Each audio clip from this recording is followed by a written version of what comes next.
We have such underinvested in leaders for 20 years. They have not been trained, they don't have the tools, and so they're exhausted, and they're really not doing what they need to get the performance out of the people who are also exhausted. What are some of the most common gaps that you're seeing in preparing leaders for the business place of today? There are so many gaps, but the biggest one we see right now is Today's guest is Jaime Taets, founder and chief vision officer of Keystone Group International.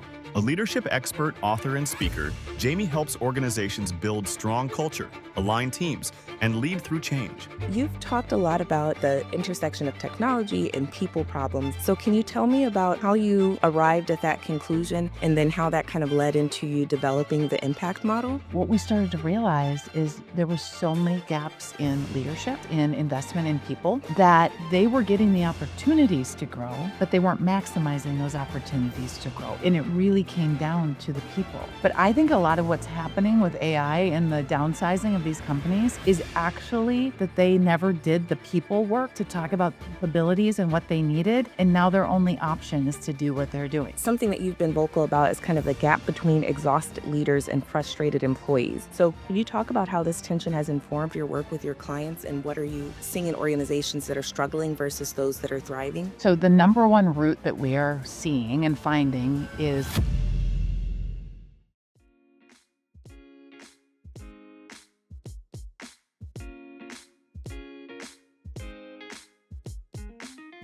Welcome to the Purpose Profit Shift, where real stories about bold shifts illuminate how we can create a new economy.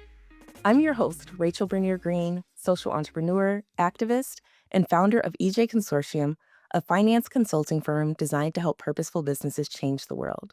Today's guest knows what it's like to be comfortably uncomfortable in corporate America and to walk away from it to build something more meaningful. Jaime Taets is the Chief Vision Officer and founder of Keystone Group International, a management consulting firm that's redefining how businesses grow by putting culture and people at the center of strategy. After 13 years leading transformations at one of the world's largest private corporations, Jaime made a radical shift to help executives and entrepreneurs bridge the gap between high performance and healthy, sustainable change. She's the author of 2 best-selling books, including The Culture Climb, host of the Superpower Success Podcast, and a Forbes Business Council member who believes that the future of profitable businesses is built on a foundation of strong leadership and change-resilient culture. Jaime, welcome to the Purpose Profit Shift. thanks for having me. Yes, I am so excited to dive into this conversation because one of the things that I am most passionate about is building healthy cultures. So you spent, over a decade in corporate America. You were traveling globally, leading these major transformations. So what did your kind of ordinary world look like before you decided to make your leap? Yeah, so I always say I'm a non-traditional, HR people leader. So I have a tech degree. I don't have a degree in Really? HR. But what I did is, if you think about the late 90s, early 2000s in tech, it was when companies were trying to figure out what did that mean for their organization, right? This was the onset of email, right? Before we had, can anybody even think back to that? Some of the people listening probably weren't even in a job at that point. But it was when tech was really trying to figure out how did it make it, companies more profitable, but also how did it benefit the humans? Yes. And so what happened with all the transformation I was working on is I became the people person, Yes. meaning I was the tech person that showed up and said, "Great that we bought this $1,000,000 of tech, but what about the humans? Because if the human energy doesn't shift, it doesn't matter how fancy our tech is. If they're not gonna use it, if they're not gonna fully, utilize it and get the value realization of it." So I started to really have different conversations in the organization, and that's how I kinda became tagged as, like, the people person, before there were people officers and those type of roles. And it's interesting to me how timeless that is because those are some of the same conversations that we're having now. The role of technology and people, especially as we have the introduction of AI and it's shifting the workforce in many ways. So, tell me a little bit about how you went from kind of this role where you were really doing exciting things at Cargill to deciding that entrepreneurship was actually the better path for you.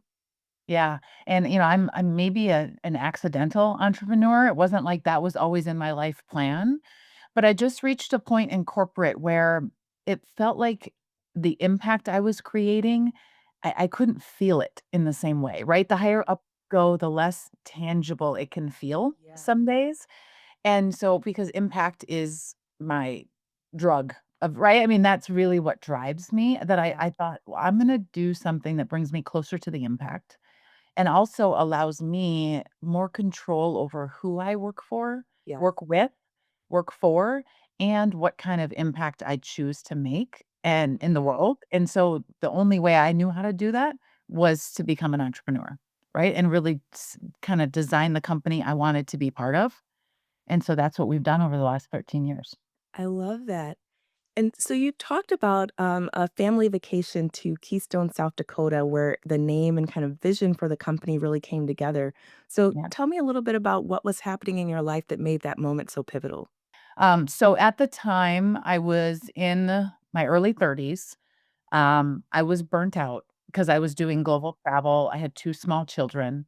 My husband had traveled a lot, and we were on this family vacation, and it was probably the best vacation we'd ever taken. So if people aren't familiar with the Black Hills and, like, South Dakota, it's where Mount Rushmore's at. It's just this beautiful quintessential it almost feels like time slows down when you get out there because it isn't a lot of traffic and heavy tech. It feels like you're kind of out of the rat race a little bit.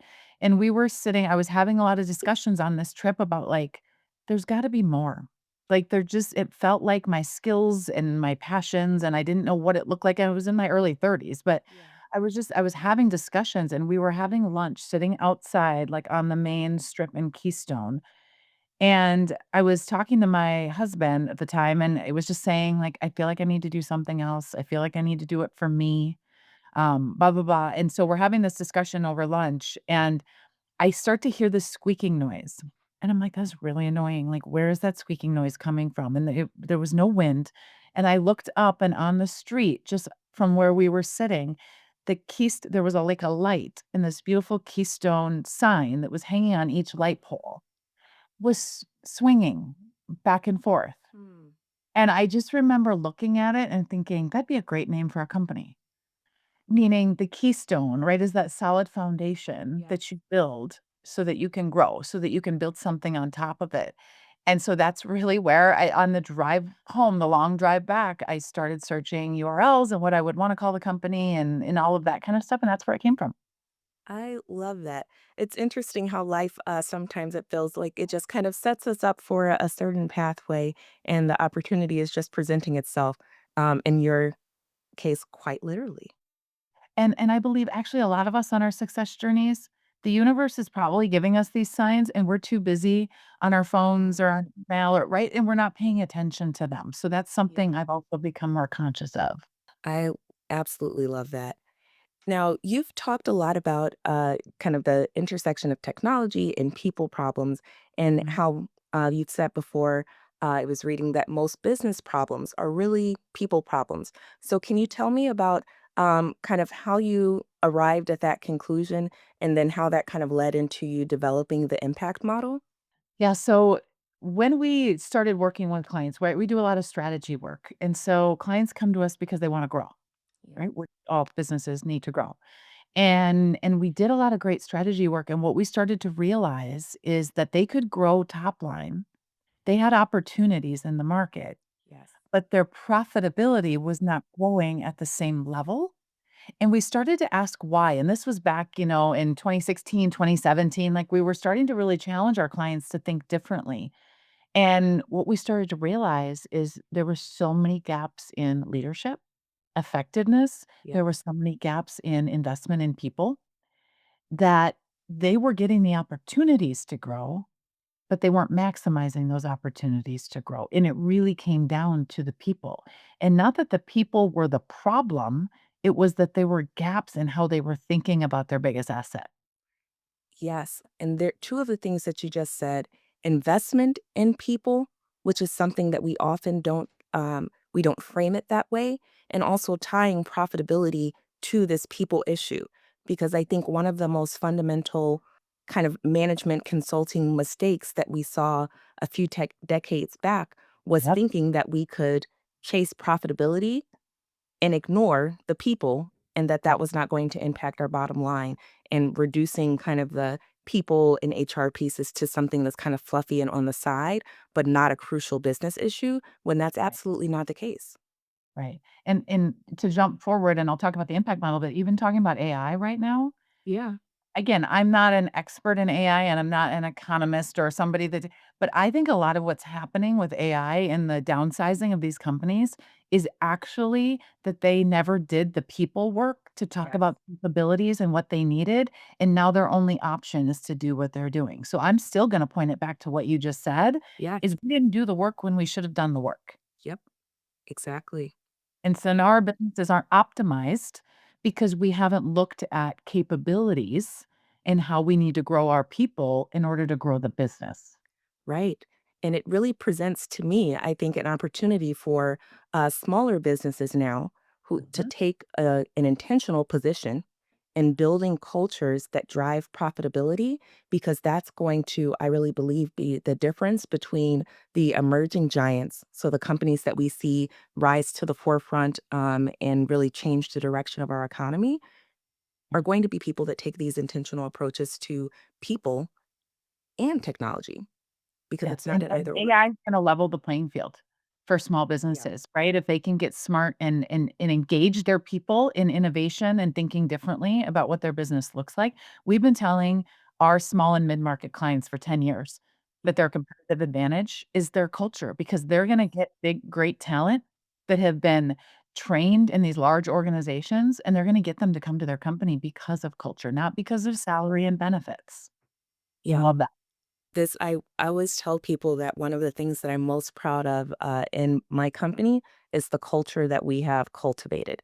Because when you come from a place where you have seen cultures that are toxic and leeching from people, and you really are intentional about creating a culture that pours into people, and then watch how it allows them to, I mean, really to thrive in the problem solving that they're, able to engage in at a level that you don't see when you have a bunch of burnt out employees because they are an afterthought in the corporate strategy.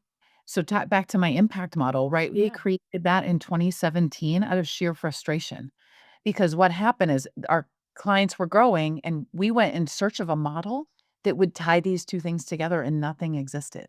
Mm, There was a lot of theory out there, right? That yes. is the early days of Simon Sinek and Right. people were talking about it, but there was nothing for a business leader to actually take action on. Yes. It was just reading books. And so we created that model and we have evolved that model. But the idea and the data now that we have 10 years later to talk about the tie between investment in your leaders and investment in your people and direct tie to your bottom line, the Hmm. data's there, right? You Yeah. see it, I see it. And so I think we're starting to see this shift of people waking up to what does growth actually look like now? Yes. It's new definition of growth. And we're trying to be in the forefront of driving that conversation. Yes. And so, one thing I'd love to touch on for a moment is something that you've been vocal about is kind of the gap between exhausted leaders and frustrated employees, and that there's this tension, which I think is driving a lot of management decisions right now, including some of the things we see with these mass layoffs and adoption of AI, not as a job enhancement, but as a job replacer. So, Right. can you talk about how this tension has informed your work with your clients, and what are you seeing in organizations that are struggling versus those that are thriving? Right. So the number one root that we are seeing and finding is leadership gaps. And Mm, what I mean by that, in all fairness, it's both, but we have not back to investments. We have such underinvested in leaders for 20 years. yeah. And so we are now seeing all of this change that AI and the tariffs and right, just the business environment that we're leading in right now. We have under invested leaders. They have not been trained. They don't have the tools. They're great people, but they have Mhm. not been given the tools they need to lead in this space. And so they're exhausted and Yes. they're really not doing what they need to get the performance out of the people who are also exhausted. And so we're creating this gap in our organizations that I always say we're comfortably uncomfortable Yes. on both sides, but we don't know how to bridge that gap and bring the two sides together. So, what are some of the, when you're dealing with clients, what are some of the kind of gaps in leadership training when we have, small business owners who are listening and they're thinking, okay, I recognize that this is me. Where do they start? What are some of the most common kind of gaps that you're seeing in preparing leaders for the business place of today? There are so many gaps, but the biggest one we see right now is change and resilience. Mm, So helping your leaders first be resilient themselves, right? Help yeah, manage their own energy. And we have, we used to help start mentor programs. We help, peer forums are a great way to put some of your leaders in external peer forums where they're developing, right, themselves. But if we cannot get our leaders to have the tools necessary to drive change, we won't I mean, some small business won't survive, and I don't mean to be absolutely. dramatic about it, but Not at all. they won't Yeah. be able to be profitable and to be able to be agile and change the way the environment's gonna require us to. So, our change workshops are the number 1 requested in the past couple Mm, years because in a good workshop, the leaders are getting tools, not yes. just theory. They're getting tools and communication mechanisms and approaches that they can use the next day on the job, right? We can't Right. overcomplicate our development. It has to be real, it has to be activated. We talk a lot about leadership activation, not just leadership development. So Yes. development is reading the book, going to the conference. Activation is how do I take that and do something with it and change and grow as a leader to help my people. So if they're gonna invest anywhere and they're listening, it's gotta be with a firm that really looks at activation versus just development. That would be my guidance to them. I think that that is absolutely critical. We always tell our clients that everything comes down to execution. You Yes. can have all of the people sometimes get so concerned about protecting their ideas, and a million people could have your idea. If they are not executing it with the same discipline and excellence that you are, and when you talk about leadership activation, that's exactly where my mind goes, that that is the critical piece of the puzzle. It is the new differentiator because in a market where it's really hard to be different other than price, and there's only so much Mm, different than price, right. you have to be different. That's where your culture can really be that even that customer facing Yes. piece of your differentiation. And that actually sparked something else that I read that I've read, and you actually mentioned right before we jumped on the call that you're known for your kind of vulnerable and authentic delivery style, which is, Mm, to say the least, not typical in the consulting world.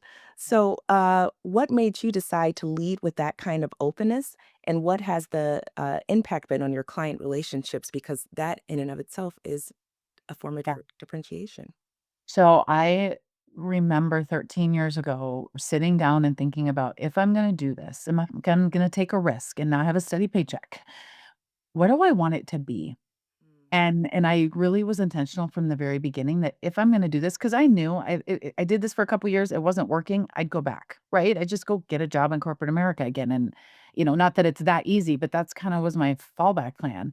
And I said, "If I'm gonna keep doing this, then it has to have some kind of a purpose to it, and it has to be aligned to my values." So I did a values exercise very early, and mm, I built the business on that, meaning I've watched other people who have started businesses the same time as me, right? In my yeah. network and people I know that have grown 2 and 3 times the size that we are.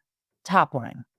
I Yeah. don't necessarily believe they're growing bottom line at that level, but what I can say in looking at their businesses and looking at mine is I'm proud to own my business. I Yes. don't know that I would be proud to own their business. So there's nothing wrong with their business, but it's been built on revenue and customers acquisition and just growth for growth's sake, and Right. that was never the way I wanted to grow my business, and at the early stages, it was just a hypothesis. Can I actually do this? Yeah. Can I build a business that's based on values and impact, and will revenue come? Instead of focusing on revenue and forgoing those other 2 things, because, again, if I'm gonna be in this every day, why do I wanna be in a business that I don't love? So you have, we mentioned before that you've written a couple books, and your book, The Culture Climb, became an Amazon bestseller and won the Nonfiction Book Awards silver medal. So Mhm. can you talk about the process of writing that book, and what was were your most important takeaways that kind of led you to believe there's a book here, I need to get it out, this is something people need to know? Yeah, it was really from all the work. I mean, we're a boutique consulting firm, so I always say there's only so many clients we want to work with or we're ever gonna be able to work with in a year. That's just kind of we plan to stay boutique and very customized. And so we started to think about our impact model and, we talk about we give it away.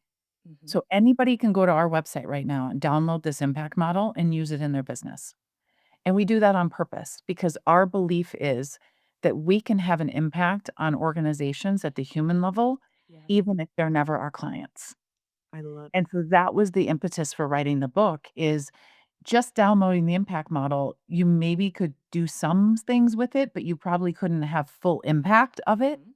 So the book is essentially a walkthrough of like how to do this. First off, why you should care. It walks through the entire model in detail with examples, right? And descriptions of every part of the model. And then we give away tools at the end because we're like, go try it. Go do it in your company, whether your company is 10 or 10,000. There's different conversations that you could guide, right? Based on this material. And I can guarantee it would have an impact. So again, back to our values around impact, this was just another way we could kind of get it out to more people than we'll ever be able to work with ourselves. the way that you have been intentional about staying a boutique firm and the point that you brought that, top line revenue might be greater in other places, but your profitability and the pride that you have in the company that you've created, because Mm, I think that that's something a lot of people miss because they're chasing growth for growth's sake. There's a book I love called Small Giants that talks about the choice to intentionally remain small, but that does not mean that your impact has to be small. And so, I just yeah. mentioned this book yesterday, and Oh, if really? people have not read to a client, I'm like, "You Yes. guys have to read this book because you are amazing, but you're worried about what a $200 million business like yours is Right. doing.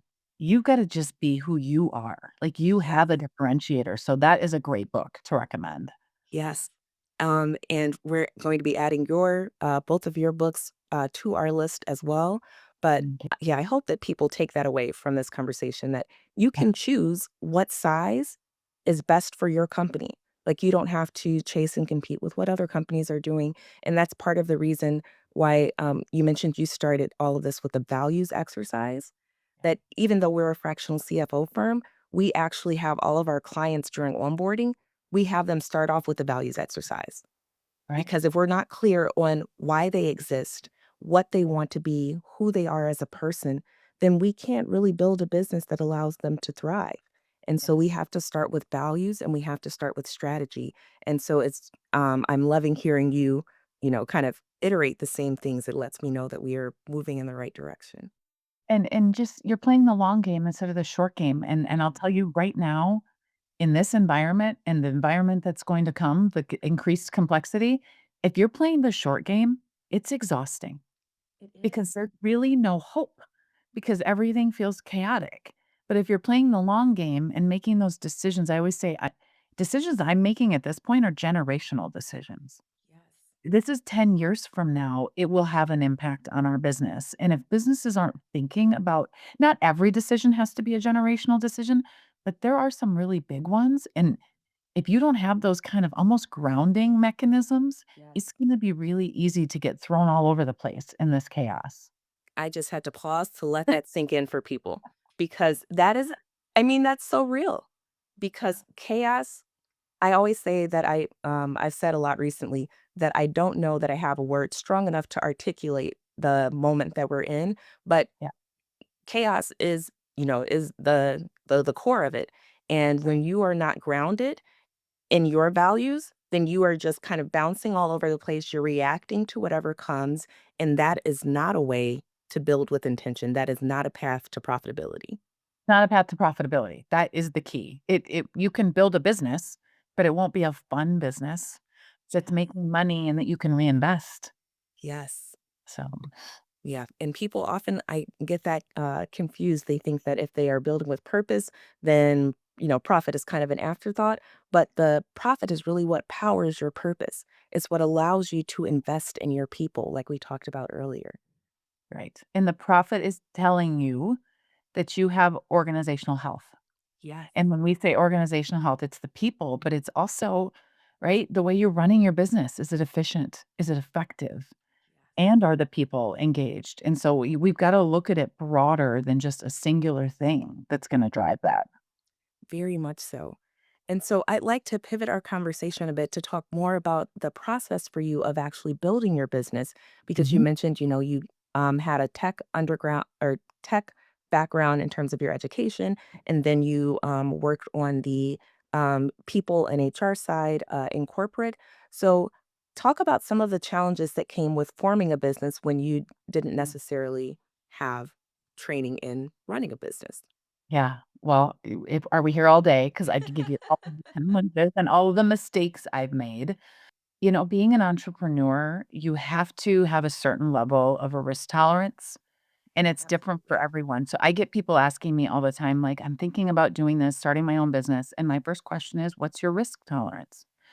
And that stages of life might change that, right? If you have kids or you don't, or so everyone's is different, but if you don't know what it is, you should not become an entrepreneur until you do. Yes. You have a way to kinda gauge that risk tolerance, and so my risk tolerance has probably been the biggest thing that's changed for me over the year. I mean, I took a huge risk and kinda jumped off the cliff, as I say. I wouldn't recommend that for everyone, but I just left in a really good way, but was like, "I'm just gonna do this, and I'm gonna figure it out," without not that I didn't have a plan, but I kinda didn't have a plan. So again, don't do that. But through my business, I truly trusted my gut and I leaned on my values, and that was for who I chose to be around, the rooms I chose to be in. I've been very conscious of those types of things and how I feel about them because I believe that, my gut, my intuition is gonna guide me in the right ways that I need to be guided. And so again, I've made mistakes, right? I've made hiring mistakes that have cost me hundreds of thousands of dollars, and that's as an entrepreneur, that's some of the hardest thing you can do because that's your right? That's your money that's going away and that you're not able to reinvest in your people and your company.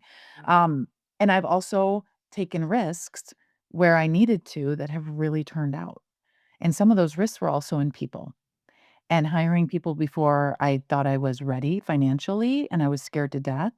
But the right people are a multiplication factor of your business. Right? The wrong people can keep you small, and the right people can help multiply, right? It's a 10x principle that I like to follow is sometimes it's easier to 10x than it is to 2x. Because throughout building my business, there were stages where I was 2xing, meaning where's the next customer coming from? Where's the next revenue coming from?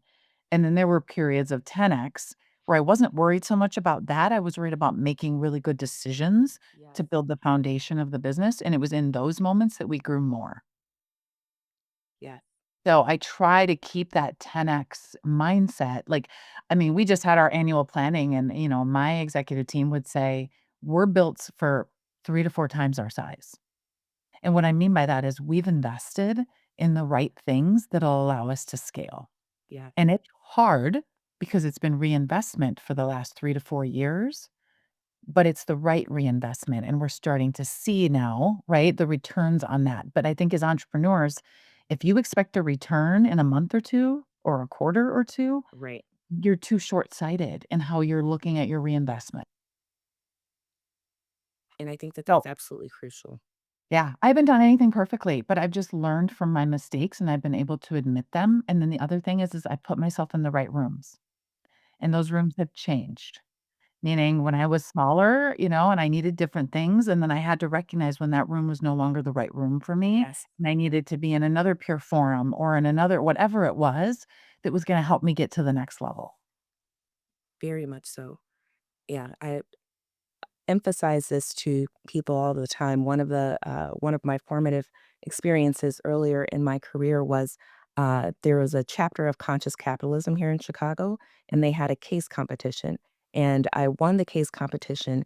And as a result, I had the opportunity to get a 1 year membership to their CEO circle, and the CEO circle was it required businesses to be a certain size. So these were all, you know, businesses, 10 plus $1 million in revenue. And I was, tiny, doing maybe $250,000 of revenue at that time. Yeah. But I got to sit in the rooms with these individuals every month to build relationships, to learn how they made purpose driven decisions in their business.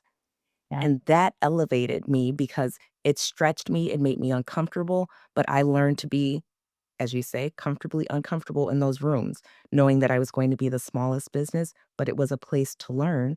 And then you continue, as you said, those rooms shift over time of where you need to be. And the belief that you still belonged in that room. There was something you could add to that room, and I think that's hard sometimes as entrepreneurs is, we get worried that we're not again, the mark is a certain our revenue number, Mhm. when really our experience is what we bring to the room. Yes. And so challenge yourself to put yourself in rooms not where you're as smart as everybody else, but I always say if I'm the smartest person in the room, I'm in the wrong room. Yes. Yes. I had that conversation with a team member that I dragged to an event recently where they almost wanted to leave the event because they were like, Mm, why? This is not where I should be. And then afterwards said, you know what, actually, that stretched me and I never would have come to this on my own, but right. thank you for bringing me. Yeah. So when we talk about, the small and mid-sized businesses that we're working with, one of the things that you mentioned is that culture is hard to build and hard to sustain. What I Mm, often find is that a lot of small and mid-sized businesses, they may think that culture is important to them, but they're not really doing anything with intention to right. build culture.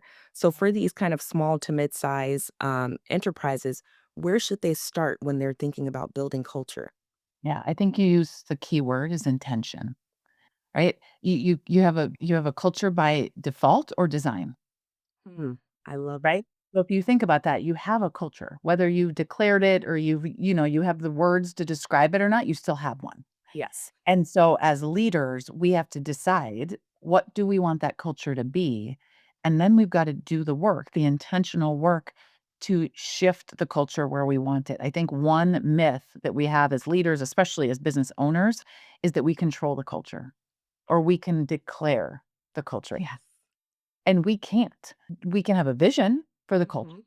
is a tool I'll talk about that you can download and go through that with your team, but you can't control it because if you I always describe culture as like a thread of fabric of a shirt or some kind of fabric.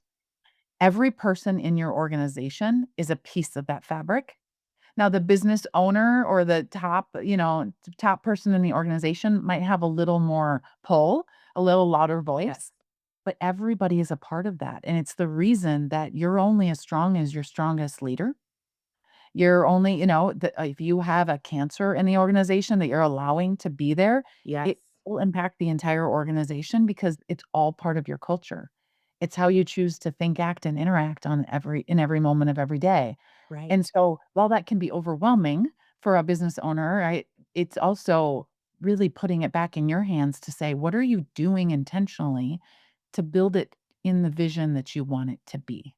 So when I talked about the book has 3 tools, and one of them is a culture vision document, and it's very simple to walk through, but just to help you put words to if you're doing this, right? If you're taking a risk to build a business, what kind of culture do you want it to be?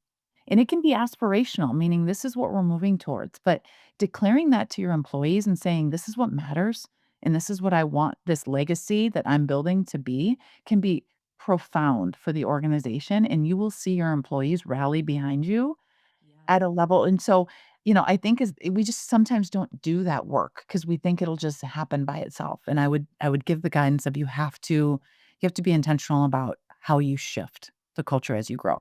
Yeah. And when you mentioned that you can't declare a culture, it reminded me of this. Um, it's a pop culture moment, but there was a episode of the show The Office where Mhm. Michael Scott goes, "I declare bankruptcy," and it's like that's not how it works. But that's about how effective it is. That if you Right. come up with some values and paste them on the wall and just say, "This is our culture," and Yes. then you leave it there and hope that it just manifests into what you want it to be. Right. It doesn't. And if the leaders, back to the leaders being the root, if they Mhm. aren't bought in, if they haven't been part of that, they're also not the ones, right, that are Yes. gonna put that forward. And so you've got to bring your leaders into the fold on this and really have them believe in what you're doing. Yeah. Yes, and that is when you talked about hiring mistakes, that is one of the most critical Mhm. things. But when you're not clear on your values and you're Right. not clear on your the culture you're trying to build, and then you introduce leaders who maybe they have an intention about what kind of culture they want to build, and it might be misaligned with yours. One of the most critical mistakes that I see people make, and then they wake up and say, "How is this the company I started?" right? And they don't love it anymore. Yeah, yeah, and I've seen that time and time again. Um, but I'm so excited that you have these tools on the website that we can share with people. So, can you talk about, and you've mentioned a couple of the tools already, but what is your favorite tool that you've been able to put together and put out on the website for people to try?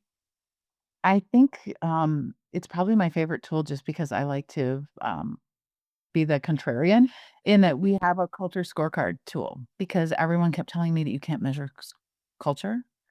And Mm, I was like, "Yes, you can. You just can't measure culture up here as this big nebulous thing. You have to break it down," which is what our model does. And so at those building blocks, you can.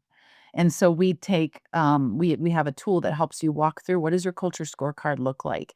And it's not just people, it's not just financials, it's not just people metrics, HR metrics. It's operational metrics. It's telling you the health of your organization.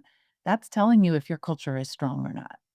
And before you're gonna decide to grow, right? Have big growth or transformation in your organization, you better know how strong your culture is yeah. because that is what will lift you during those times of change or it will, cause major issues Yes. during those times. So I like when companies start to think differently about how they're measuring their culture and so they can see the shifts positively or negatively and then they can course correct from there.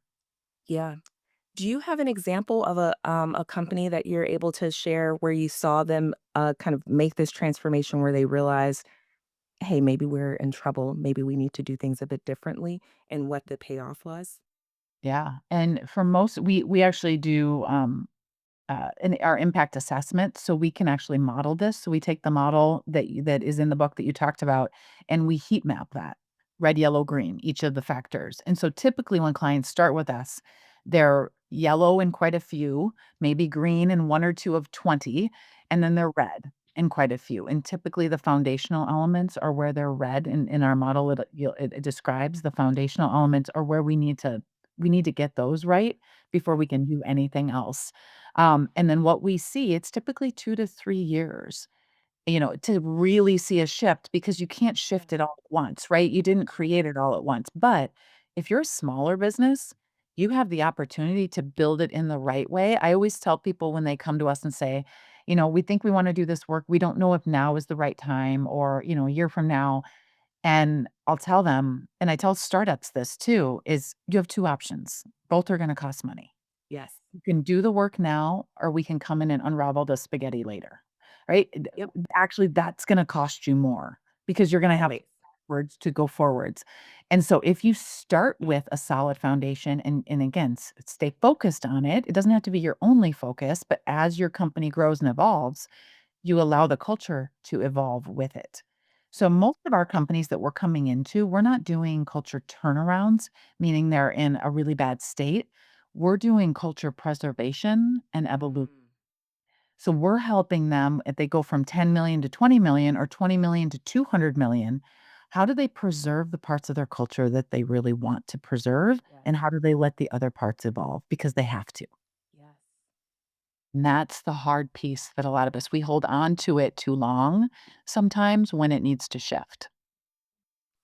Hit me very deeply because it's a conversation that, I have repeatedly. And I guess my question, because I know people listening are wondering, how do you know when it's Mhm. time? When it starts to get hard and not as much fun to grow, right? When you're Great sensing answer. you're doing annual planning and you come out of that and the energy's like, I would say, meh, right? That's a sign that something needs to shift in the organization because you've become something else and the culture hasn't kept pace. And as founders, we are guilty of this because we hold people for too long. We Mhm. carry them forward when really we probably need something else and they need something else. We Yes. don't add that position over somebody because we feel bad, right? It's all of those things we've held on to for too long in our culture that then starts to make it not our flywheel doesn't turn as fast, our team's not having as much fun. We just had this course correction earlier this year. We had to do a pretty probably one of the most significant org capabilities redesigns because we were realizing the business needed to look different, and it caused some changes in roles on our company, in our organization, and some of those changes were people that we loved, but they weren't the right person for where we were going, and it wasn't fun for them anymore. And so it's some of the hardest decisions you have to make, but you're making it for the good of the whole, right? And the culture you're trying to build into the future. Can you talk about how to navigate that? Because I find that that often is a sticking point for people, and they think that they are being nice by holding on to people. But it's really doing them a disservice if it's not fun for them, and they can recognize that, the organization is evolving in a way where they're perhaps not a good fit, and being able to release people so they can find a place to thrive really Right. can serve them better. But people have so much difficulty navigating it. Do you have any tips you can share? About how to engage in those difficult changes? So my tip is it's always going to be difficult. These types of things, I joke, but say don't age like a fine wine, right? They don't get better with time. Yeah. They get worse. And so you wanna do it intentionally. You don't wanna be letting people go and hiring people just, based on pain, right? Or what you're dealing with in the moment. You wanna look at the capabilities.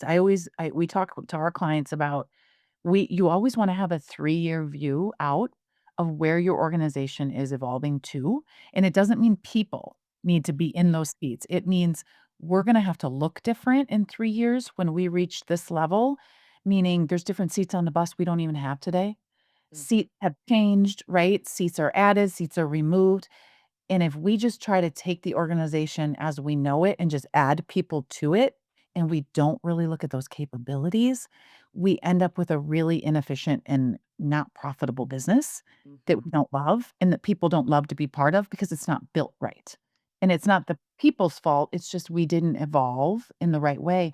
And sometimes we've seen clients, that person that no longer fits that seat is actually wonderful in another seat in the organization, Mhm. right? We move them side to side instead of, need, and then we need something that's a little bit bigger than what they are, but we move them into a seat that utilizes their strengths. I don't think we talk enough about the strengths that humans bring, and that is profitability.